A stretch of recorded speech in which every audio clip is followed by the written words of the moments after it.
হঠাতেই হেৰাল কে নিনো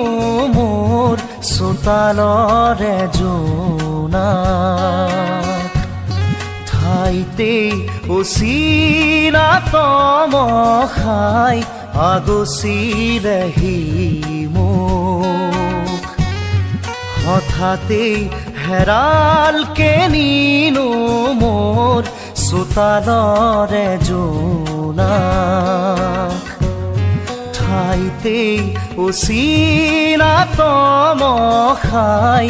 আগচিলেহি মোক খজল খজল চকু আঘাতে বেৰা বুকু কিদৰে দেখুৱানক হঠাতেই হেৰাল কে নিনো মোৰ চোতালৰে